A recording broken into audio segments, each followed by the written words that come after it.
Hello, it's July 8th. Go look at the garden. I did a little bit of a reset. Things are doing pretty well. It's just now starting to get hot. It's early July and we've had lots of cool days, but just this last week we have had hot days every day, so I got to keep up on the watering. This is my daughter's garden. It's a little bit of a mess. The gladiolus bloomed. It's flopped over now. Probably cut these off. But this is the first time they've bloomed. I got these from the Dollar Tree. It was 5 gladiolus bulbs. And it's probably not the best place for them because it does get quite a bit of shade here. But yeah, they bloomed. They did well. Some carrot in here. The ground cherries are doing pretty cool. Just been snacking on those. I noticed this guy here.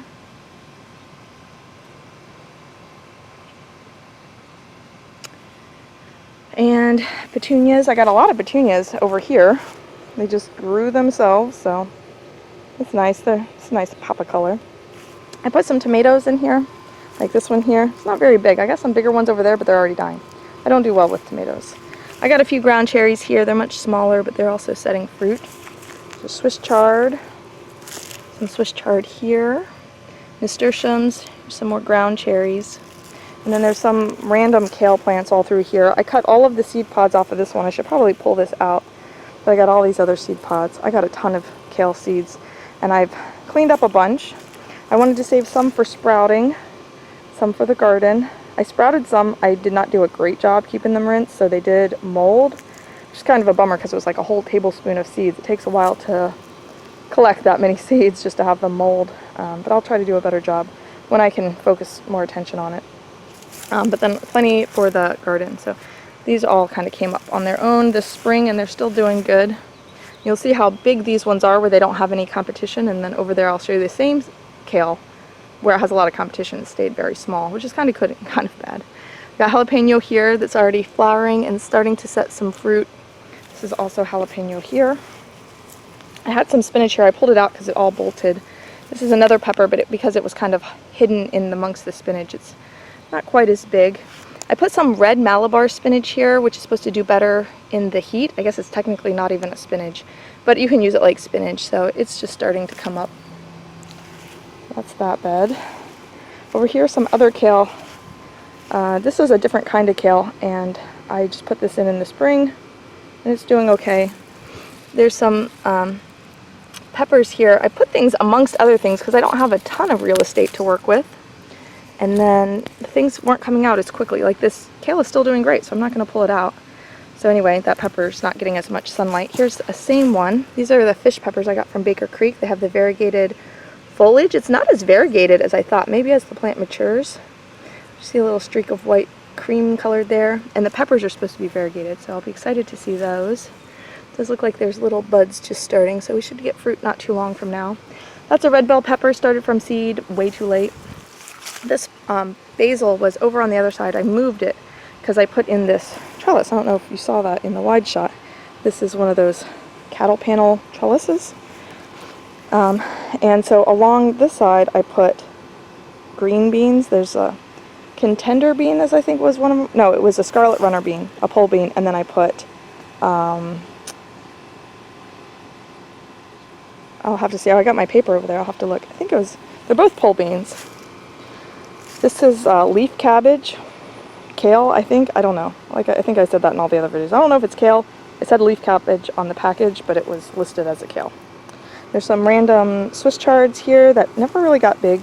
I still have this one radish going to seed. I'm waiting for these pods to dry out. This one's starting to dry out. They make these interesting little pods. I've had kale or radish go to seed, and they got sweet little flowers, so I let them flower, but I've never let them fully mature the seeds, so this will be the first time of that.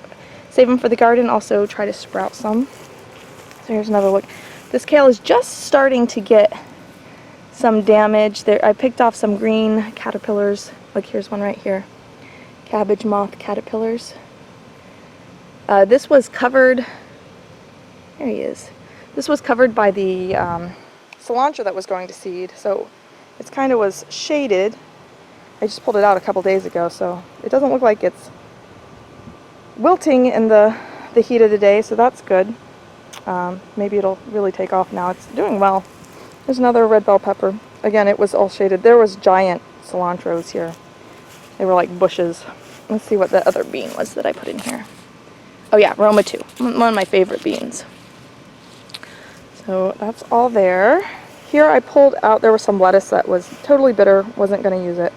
So I pulled it out. There's a few Swiss chard plants here that I did save because they can handle the heat, although that biggest one there in the middle is actually a dandelion.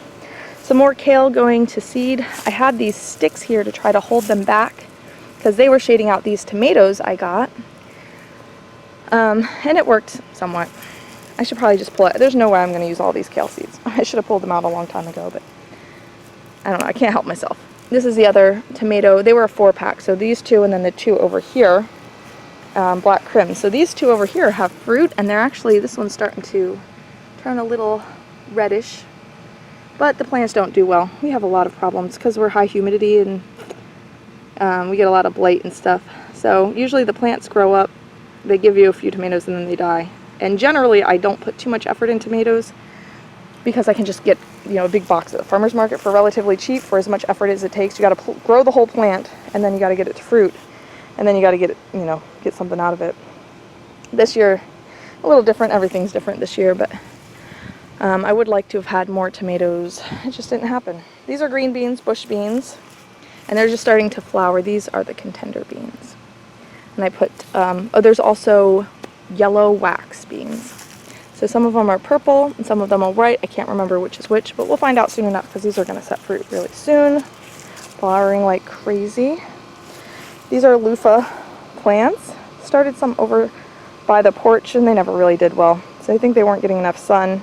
Soil is a little more clayey there because it's not really a garden bed, it's just the dirt that's there. So I put some here and they're already doing better. So hopefully they can climb up this trellis and give me some loofahs. I was telling my hairdresser, and she said that you can eat loofahs when they're young. I was growing them to make, the dried gourd sponges, but we'll see. It might be too late in the season to get that, so maybe we'll just get a few and eat them sort of like a summer squash. These are cucumbers. I put one kind of cucumber there and one kind there because I'm so not very organized. I don't know which was which. One was a slicer, one was a pickler, one didn't come up, so I don't know what I'm going to end up getting. I did end up filling that in with more of those Roma 2 beans. So on the back end on both sides, Roma 2 will hopefully go up and all the way around. Cucumbers here, and then other green beans there. Lots of green beans here. Here's the kale, like those other kale over there. I said look how big they were. These are how small they are when they're kind of crowded.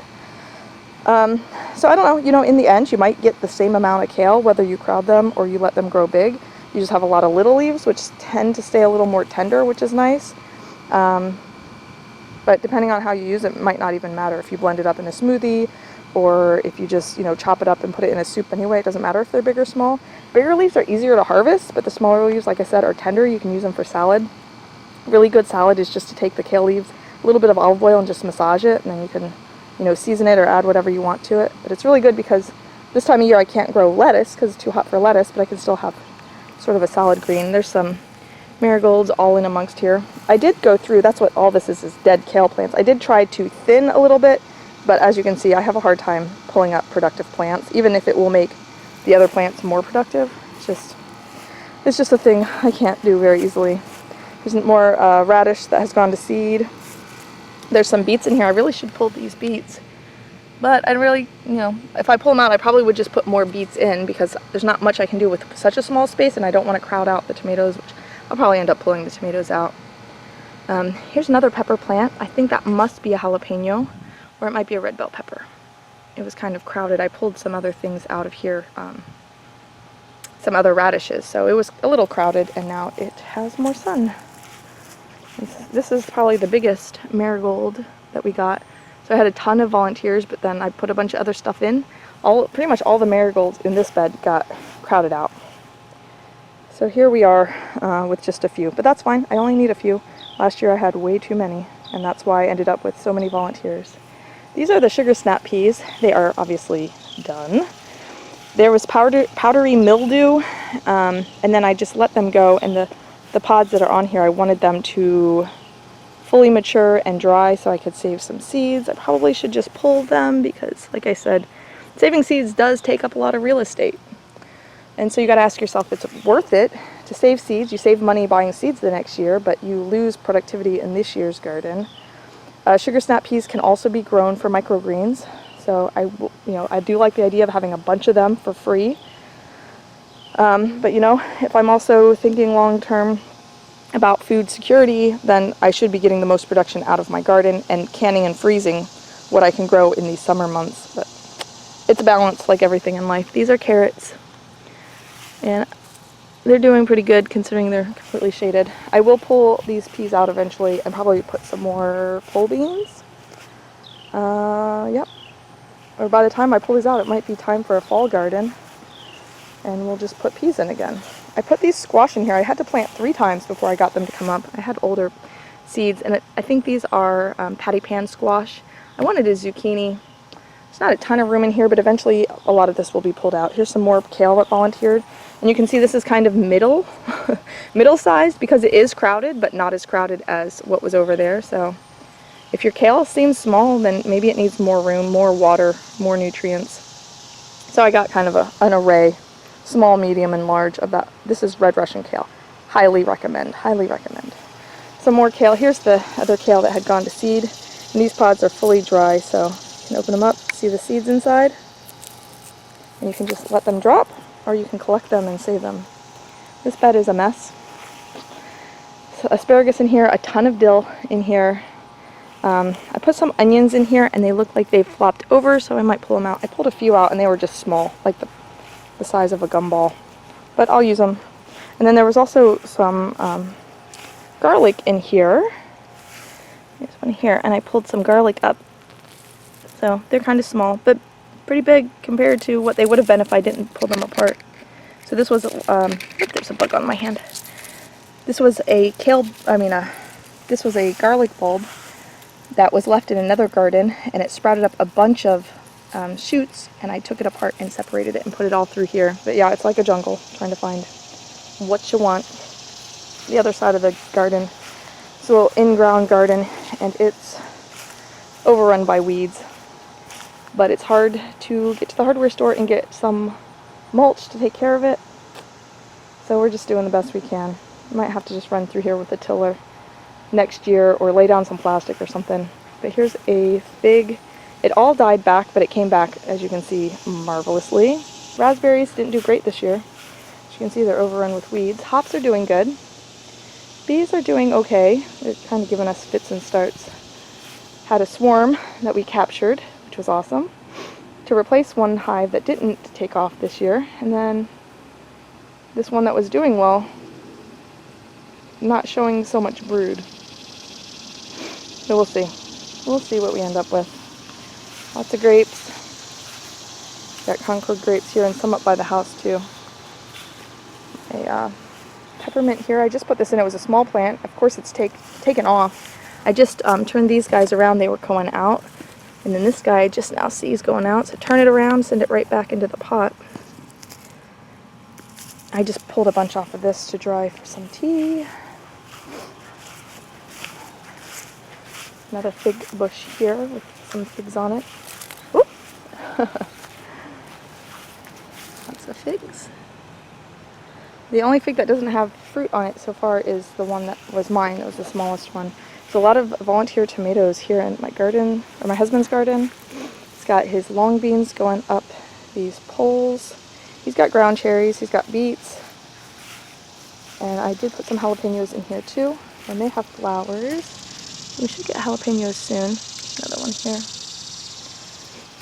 He's got some, I think these are volunteer peppers here, so I don't know what they are. Probably something hot. He usually grows hot peppers. Had a few okra. It looks like they're starting to flower. Pretty small though. And then here's the long beans along the back going up these cords. Alright, I think that's it. An overview of the whole garden. Hopefully all those seeds that I planted in the last few days will come up and fill out the places. And leave me some comments. What do you think? Is it better to save seeds? I mean, seeds are a commodity. Seeds are money in your pocket. Or would it be better to use the garden beds for, you know, production? I'm curious to hear your thoughts because I go back and forth, obviously. Alright, thanks for watching. I'll see you guys next time. Bye!